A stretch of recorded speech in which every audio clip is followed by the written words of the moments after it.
Ever notice how some people just have a way with words? They captivate everyone without using complicated jargon or having a booming voice. It's a skill, and today we're cracking the code on how to speak like a true professional. Exactly. It's not just about sounding smart. It's about being heard, making an impact, and honestly, opening doors you never thought possible. So, what exactly does speaking professionally even mean? That's the million-dollar question, isn't it? Many believe it's all about flexing a massive vocabulary, but it's actually about clarity, confidence, and accuracy in your communication. Precisely. Think simple words used effectively. Imagine you're in a meeting, and you're asked for your opinion. What sounds more professional? Yeah, it's good, I think, maybe, I don't know. Or in my opinion, this approach is effective because it saves time and reduces costs. No contest. And the best part? The words used, opinion, approach, effective, reduces costs, are all pretty common. Okay, so where do we start building this professional persona? Let's talk about sentence structure. Absolutely. A huge part of professional speaking is constructing complete sentences. Avoid choppy, broken phrases. Instead of saying, problem many people, late, say, the problem is that many people arrive late. It's a balance though, right? Learners often think shorter is better, but being too brief can sound unprofessional, just as being long-winded can lose your audience. Aim for clear and well-structured explanations. Agreed. Let's equip our listeners with some ready-to-use professional phrases. We can categorize them, maybe starting with expressing opinions. Great idea. So instead of just saying I think, try in my opinion, from my perspective, or I strongly believe that. Perfect. And what about agreeing politely? Something beyond just, yeah, I agree. Definitely. Try I completely agree with you. That's a valid point. Or I see your point and I would add. Fantastic. Now for the tricky one, disagreeing politely. How do you get your point across without sounding abrasive? That's all about tact.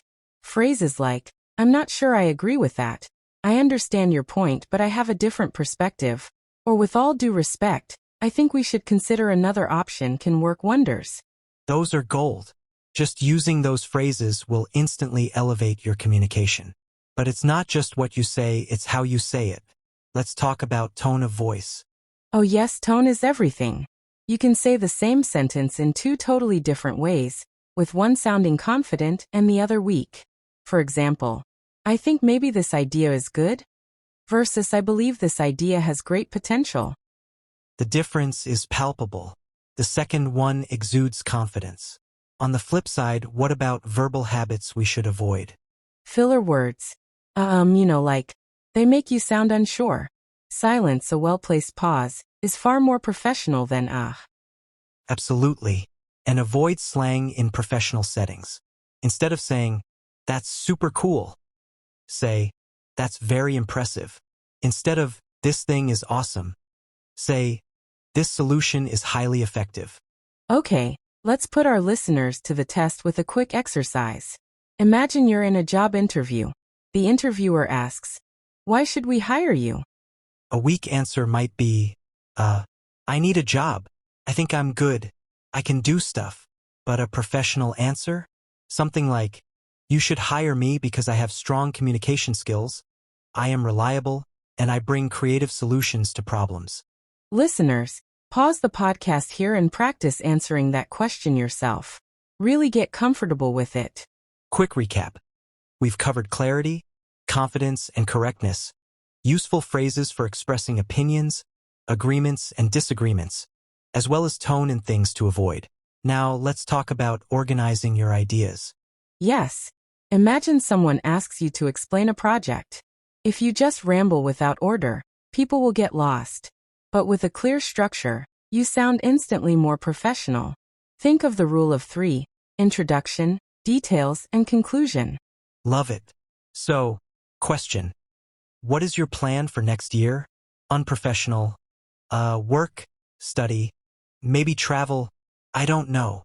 Professional. Next year I have 3 main goals.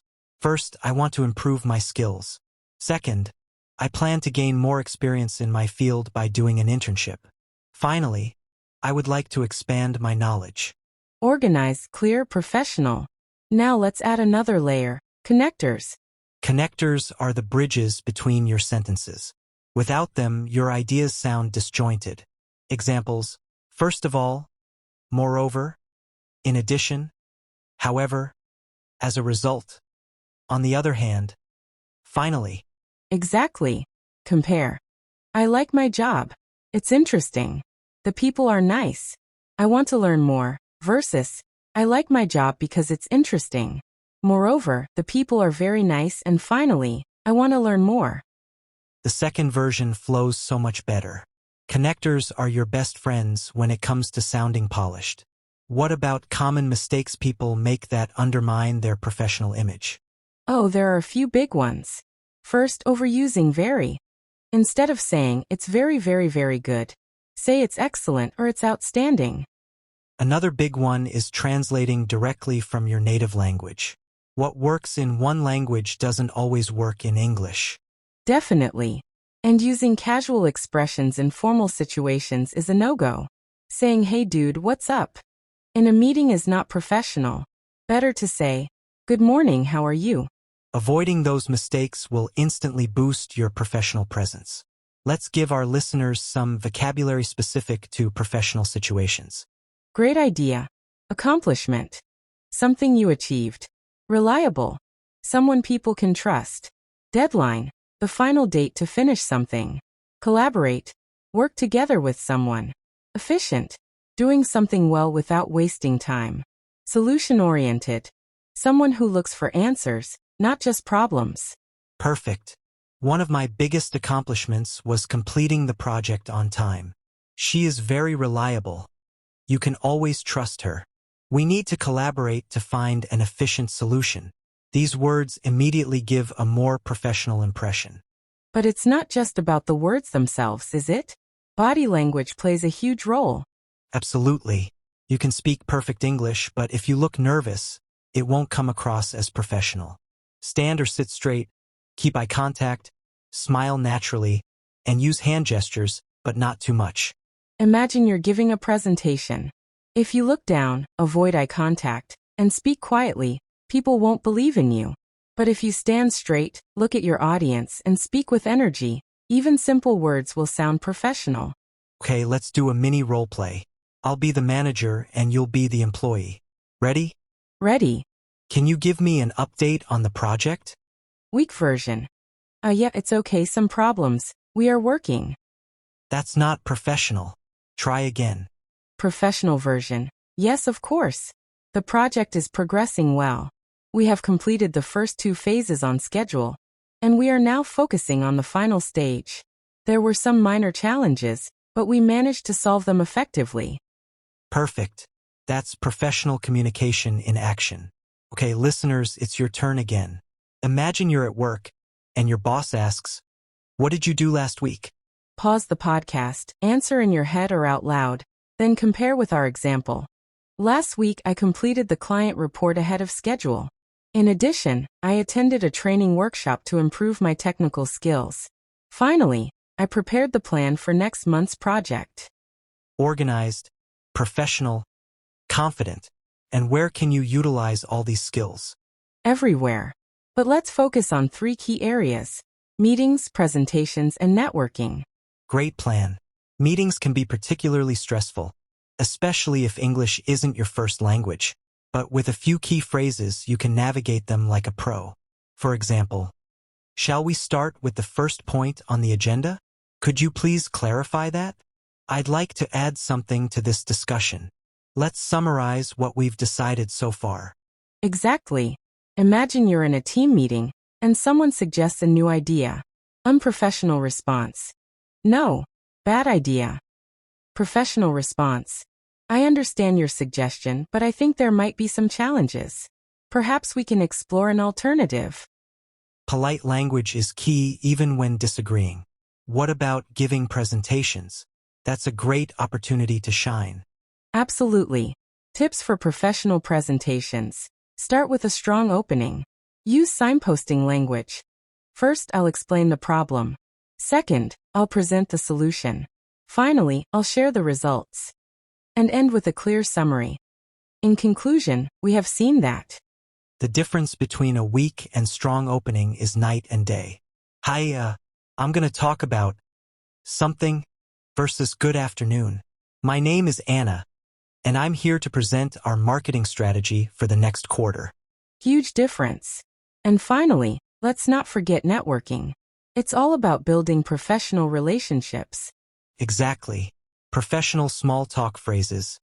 It's a pleasure to meet you. What brings you to this event? I've heard a lot about your company. I look forward to collaborating with you. Forget yo, what's up, bro? Instead, it's great to connect with you today. And remember, politeness and formality are essential. Professional English is generally more formal than everyday English. Send me the file becomes, could you please send me the file? I don't understand becomes, could you clarify that for me? Wait a second becomes, just a moment, please. Formality shows respect, and respect enhances your professional image. And one more key element, active listening. That's right. Professional speaking is not just about talking. It's about listening. Nod your head, make small sounds like, I see, or that's interesting, and repeat or rephrase what the other person said. So if I understand correctly, you mean, this shows you're engaged and respectful. Okay, let's wrap this up with a few more ready-to-use professional expressions. Think of them as your go-to phrases. Let's focus on the main issue. I appreciate your feedback. That's an excellent suggestion. Could you elaborate on that point? Let's schedule a follow-up meeting. Thank you for your time and attention. If our listeners memorize just those 6 expressions, their professional English will improve dramatically. Final role-play time. Let's do a business meeting scenario. Okay, I'll be the manager and you'll be the employee. Here we go. That's right. We're talking about the kind of English that opens doors, impresses your boss, and helps you nail that dream job. Forget everyday chit-chat. We're focusing on sounding sharp, confident, and totally in control. Exactly. And to kick things off, let's jump straight into how to deliver information effectively. Okay, so imagine your manager walks up to you and asks, "What progress have we made on the project?" How would you answer? Someone who isn't familiar with professional English might answer something like, project? Going okay. Some problems. Not professional at all. How about we try this instead? The project is on track. We have completed the first milestone successfully. However, we faced some technical issues last week, but the team solved them efficiently. Our next goal is to finalize the report by Friday. Perfect. Clear, structured, and professional. Now it's your turn to try. Imagine your boss asks, can you give me a quick summary of last month's results? Pause the podcast and try to answer. All right, welcome back. Did you come up with something? Here's an example. Last month, we increased sales by 12%. In addition, we improved customer satisfaction through our new support system. Finally, we reduced delivery times by 20%. Simple but very professional. That's how you nail professional English in meetings and presentations. But today, we're not stopping there. We're also tackling professional emails, phone calls, and interviews. Exactly. So let's kick this off with emails. A lot of people don't realize that emails are actually part of professional speaking, even though you're technically writing. That's right. It's all about the style. So, what's the basic structure of a professional email? It's pretty simple. First, you have the greeting like, "Dear Mr. Smith" or "Hello, Anna." Then an introduction. "I'm writing to inform you." Next, you get to the main message, short and clear. Finally, the closing. "Best regards" or "sincerely." Okay, let's see a bad example and then a good one. What's an unprofessional email look like? It might say something like, "Hi, I want info. Send me fast." Yikes. And the professional version? "Dear Mr. Johnson, I hope this email finds you well. I am writing to request more information about the upcoming conference. Could you please share the schedule with me? Best regards, Sarah." Night and day, right? The second one shows respect, clarity, and professionalism. Now let's move on to phone calls. Yes. Phone calls are harder because you don't see the other person and you can't rely on visual cues, so language is really all you have. Exactly. But with the right phrases, you can manage them professionally. What are some phrases we should keep in our back pocket? Definitely things like, "Good morning, this is Name speaking. How can I help you? May I ask who's calling, please? Could you repeat that, please? And thank you for your time. Have a great day." Perfect. Okay, let's role play. I'll be the receptionist, you be the caller. Sounds good. "Good morning, this is Mark speaking. How can I help you?" Good morning. This is Anna from ABC Company. I'd like to speak to Mr. Brown, please. Certainly. May I ask what it is regarding? It's about the new project proposal. One moment, I'll connect you. Polite, clear, and professional. You got it. Now, let's move to one of the most important situations. The job interview. Yes. Many people feel nervous, but with practice, you can sound professional and confident. What are some typical interview questions, and how can we answer them professionally? All right, how about the classic? Tell me about yourself. Someone answering unprofessionally might say, I'm Anna. I like movies. I study English. Cringe. Try this instead. My name is Anna. I recently graduated in business administration. I have strong organizational skills and experience in project management. I'm passionate about learning and contributing to team success. Much better. Okay, next question. Why do you want this job? The wrong answer? I need money. Oh no, that's never good. What's a better way to answer that? I want this job because it matches my skills and interests. I admire your company's values, and I believe I can contribute to your future success. Perfect. All right, last one. What are your strengths? And someone just answers, I don't know. The horror. Try this instead. My strengths are reliability, teamwork, and problem solving. For example, in my last project, I helped my team overcome a major challenge by creating an efficient plan. Excellent. So what are some key vocab words that everyone should know for an interview? Definitely things like strengths, weaknesses, experience, accomplishments, motivated, and adaptable. Great. And how can we use those in sentences? You could say, one of my strengths is adaptability, or I am motivated to learn new skills, or my biggest accomplishment was leading a team of 5 people successfully. See, easy peasy. But sometimes it's not only what you say, but how you say it. Exactly. Here are some professional expressions that show confidence. I'm confident that I can. I have experience in. I'm eager to contribute to. I would be delighted to. And I look forward to. If you use these, you immediately sound more professional in interviews or meetings. Now let's role play an interview. You be the interviewer, I'll be the candidate. Okay. Question. What is your biggest strength? I don't know. Maybe working. Nope, not good. Try again. My biggest strength is communication. I'm able to explain ideas clearly and listen actively. For example, in my previous job, I helped solve conflicts between team members through effective communication. Perfect. That's professional. Listeners, now it's your turn. Imagine the interviewer asks, why should we hire you? Pause the podcast and answer. Then compare with our example. Okay, ready? Try this. You should hire me because I have the skills and motivation that match this position. I am reliable, adaptable, and eager to learn. I believe I can contribute positively to your team. Excellent. Practice this several times until it feels natural.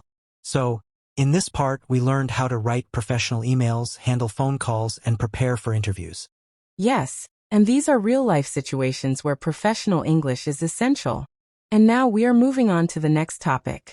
Up to now, we've covered meetings, presentations, networking, emails, phone calls, and interviews. Next up, we'll talk about professional storytelling, handling conflicts, and building long-term relationships. Sounds good.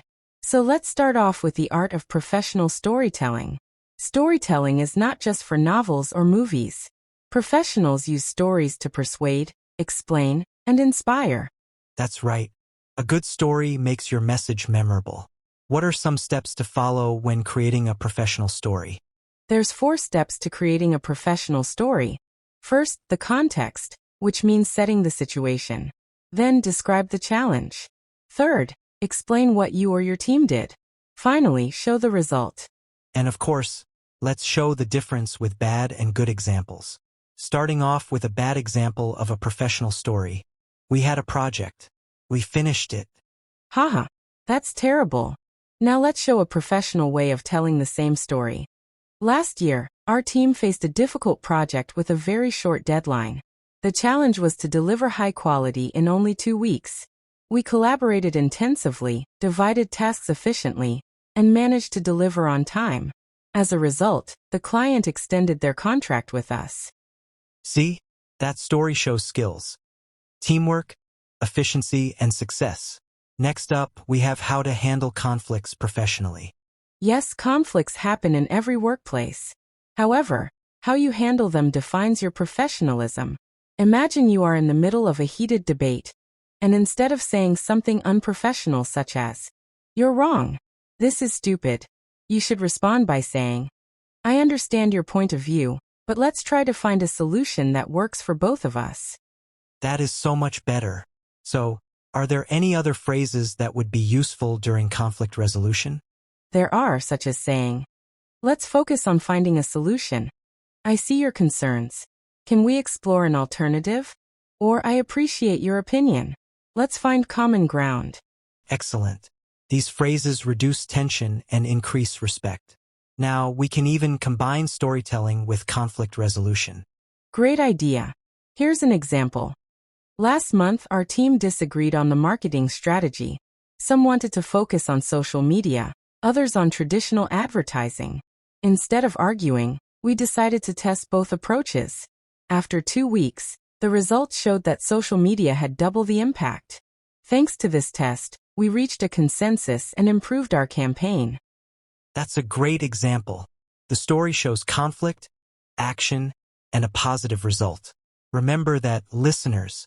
Now let's talk about building long-term relationships.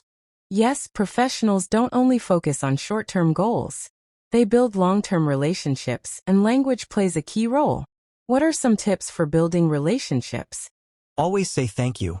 Remember people's names, show genuine interest in others, and follow up after meetings or events. For example, instead of just saying, "Okay, bye," say, "It was great meeting you today. I look forward to working together in the future." That one small sentence can open doors. Before we move on, how about we give the listeners some more advanced vocab? Great idea. Some good be 2-level words are consensus, collaboration, productivity, commitment, integrity, and resilience. And how can we use those in sentences? You can say, "The team reached a consensus after long discussions. Her integrity makes her a great leader," or, "We showed resilience by continuing the project despite setbacks." Excellent. Let's move on to another role play. This time, we'll act out a workplace conflict. I'll be the colleague, and you be the team leader. All right, let's dive in. What's your opening line? Angry, this plan doesn't work. It's a waste of time. Calm. I understand your frustration. Let's analyze the issue step by step and see if we can improve the plan. But it's too slow. You're right, speed is important. What if we combine your faster method with our current system? That way, we can save time and keep quality. That might work. See? Professional tone changes the whole atmosphere. Listeners, now it's your turn. Imagine your colleague says, "Your idea will never work." Pause the podcast, think of a professional answer, then compare with ours. Welcome back. How about this? I see your concern. Maybe we can adjust the idea or explore another solution together. Respectful, calm, and professional. Let's not forget that storytelling is also powerful in networking events. Yes. Instead of just saying, "I'm a student," tell a mini story. For example, "I'm currently studying computer science. Last year, I developed a small app that helps students organize their schedule. It received positive feedback, and now I'm looking for opportunities to expand it." That's short, clear, and professional storytelling. So, in today's podcast, we learned the art of storytelling, conflict resolution, and relationship building. Exactly. These are the secrets of professionals who not only speak well but also connect well. That's right. It's not just about what you say, but how you say it and, even more importantly, how you think about it. So let's get started. Absolutely. Before you speak like a professional, you need to think like one. Professionalism begins in the mind. Exactly. What are some key elements of a professional mindset that our listeners should cultivate? First, responsibility. Own your words and actions. Don't pass the buck or make excuses. Second, respect. Treat everyone with politeness, regardless of their position. Third, growth. Always be looking for opportunities to improve. And finally, confidence. Believe in your skills and abilities. Those are fantastic. How about an example to illustrate these points? Sure. Instead of saying, "It wasn't my fault," a professional might say, "Even when I make mistakes, I take responsibility and learn from them." That's the heart of professionalism right there. Owning your actions and using them as opportunities to grow. Now, let's move on to continuous improvement in language. Professional speakers never stop learning. Exactly. Even native speakers can improve their communication skills. What are some actionable tips for our listeners to implement? Read professional articles and books to expand your vocabulary and understanding of industry trends. Listen to TED Talks or business podcasts to hear how other professionals communicate effectively. Record yourself speaking and analyze your strengths and weaknesses. And most importantly, ask for feedback from colleagues or teachers. Great advice. It's about proactively seeking ways to refine your communication. Can you give an example of how continuous improvement manifests in everyday language? Instead of saying, "I can't speak English very well," try saying, "I'm currently improving my English and I practice every day." That small change shows growth and confidence. Absolutely. It's about framing your challenges as opportunities for development. Now, let's tackle the challenge of sounding natural while being professional. Sometimes learners can sound overly formal, almost robotic. True. Finding that balance is key. What's the secret? The secret is to balance formality with natural language. It's about conveying professionalism without sacrificing your personality. Let's look at some examples. Okay, let's hear them. Instead of a robotic greetings, "I would like to inquire regarding the status of the aforementioned project," or the overly casual, "Hey man, what's up with that thing?" Try a balanced professional approach. "Hi, I just wanted to ask about the status of the project." That makes perfect sense. It's about finding the sweet spot where you're both clear and approachable. Exactly. Now let's talk about idioms. Many learners wonder if they can use them in a professional setting. It's a great question. Are idioms a do or don't? You can use idioms, but choose professional ones. Avoid slang or colloquialisms that might be confusing or inappropriate. So which idioms are safe for the workplace? Good professional idioms include think outside the box for being creative, get the ball rolling for starting something, in the long run for over a long period, and on the same page for agreeing with each other. Got it. So, it's about choosing idioms that enhance your communication, not detract from it. Precisely. Let's illustrate with a couple of examples. Sounds good. You might say, "Let's get the ball rolling on this project," or "We need to make sure we are on the same page before we continue." Those idioms make you sound natural while remaining professional. It's a great way to inject some personality into your communication. Now, let's move into a role play to practice balancing formality. I'll say something too formal and you make it sound natural. I'm ready. Hit me with your most formal sentence. "I wish to request additional information regarding the document you previously shared." Could you give me a bit more information about the document you sent? Perfect. Professional but friendly and approachable. You nailed it. Thanks. Now let's talk about handling stressful situations. Professionals need to stay calm under pressure, and language plays a vital role. Absolutely. What are some useful phrases our listeners can use in high-pressure moments? Try. Let's take a moment to analyze the situation. I understand this is urgent. Let's prioritize the tasks. or we can find a solution together. Those are excellent. It's about showing composure and a problem-solving attitude. Let's look at another example. Okay, let's hear it. Instead of panicking and saying, "This is impossible," a professional might say, "This is challenging, but I believe we can handle it step by step." It's about reframing the situation and projecting confidence, even when things are difficult. Now, for our motivational closing message. Speaking like a professional is a journey, and every day you practice, you get closer to your goal. That's so true. Let's recap the key points to remember. Organize your ideas. Use connectors to create a smooth flow. Choose professional vocabulary. Stay polite and respectful. Balance formality with a natural tone, and always keep improving. And never forget, mistakes are part of learning. Professionals aren't people who never make mistakes. They're people who learn quickly and keep going. That's a great point to emphasize. Now, we have a final challenge for our listeners. What is it? Imagine you're at an international conference. Someone asks, "Can you introduce yourself and your work?" Pause the podcast, give your answer, and then compare it to this model answer. Okay, let's hear the model answer. Hello, my name is Alex. I work as a project manager in the IT sector. Over the past 3 years, I've led several successful projects that improved efficiency by 20%. I'm passionate about innovation and teamwork, and I'm excited to connect with professionals here today. Short, clear, professional. A perfect introduction. Now let's introduce the final part of our series. We've come a long way together, and this final section is truly special. We'll review everything we've learned, add some advanced practice, and give our listeners some extended exercises to master professional English. Excellent.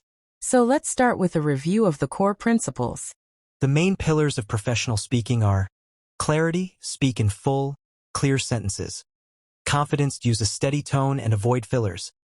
Politeness, show respect in every situation. Structure, organize your ideas logically. Vocabulary, use precise, professional words, and balance, be formal but not robotic. Exactly. If our listeners follow these 6 principles, they're already well on their way to success. Now let's dive into an advanced role play. Imagine we're in an international online meeting with colleagues from different countries. Great idea. I'll start. Good morning, everyone. Thank you for joining today's call. The purpose of this meeting is to review our project's progress and set goals for the next quarter. Thank you, Anna. To begin, I'd like to share that the European team has completed the initial research phase. We faced some challenges with data collection, but we overcame them by collaborating with local partners. That's excellent. From the American team's side, we finalized the design proposal. We'd like to receive your feedback by next week. Perfect. Let's summarize. Europe completed research, America finalized design, and the next step is feedback. Does everyone agree? Yes, I believe we are on the same page. See? Smooth, professional, international communication. Now let's share some more advanced vocabulary. What words do you have for our listeners? Here are a few useful B2 level words. Milestone, important stage of progress. Outcome, result. Sustainable, long-lasting, eco-friendly. Innovation, new creative solution. Accountability, responsibility for results. Stakeholder, person affected by a project. And negotiation, discussion to reach agreement. Great words. Let's hear some example sentences. We reached an important milestone this month. The outcome of the project was better than expected. Sustainable solutions are essential in today's world. Clear accountability makes a team stronger. Perfect. Now for another advanced role play. Let's practice a negotiation. You'll be the client, and I'll be the manager. Okay, I'm ready to negotiate. Your price is too high. We can't pay that much. Weekly, okay, maybe lower. I don't know. Not professional. Try again. I understand your concern about the price. However, our offer includes high-quality service and long-term support. Perhaps we can adjust the package to fit your budget while maintaining quality. Perfect. That's how professionals negotiate. Now, listeners, it's your turn to practice giving a longer professional speech. Your task: Introduce your company or yourself in 1 to 2 minutes. Here's a model answer. Hello, my name is Daniel. I work as a marketing specialist at Bright Solutions. Over the past 4 years, I've developed expertise in digital campaigns, social media strategies, and customer engagement. One of my biggest accomplishments was leading a project that increased our clients' sales by 30% within 3 months. I'm passionate about innovation and teamwork, and I always strive for sustainable results. I'm looking forward to collaborating with new partners in the future. Record yourself saying something similar, then listen and improve. Finally, let's end with a gold list of polished phrases for everyday professional use. Some excellent phrases include, I'd be happy to assist you with that. Could you please provide more details? I'll get back to you as soon as possible. Thank you for your patience. Let's move forward with this plan. I appreciate your cooperation. That's an excellent observation. And shall we schedule a follow-up discussion? These phrases are professional, polite, and ready for daily use. We are very happy to have been with you on this path, and we believe in you. So, leave us a comment and let us know how you're progressing.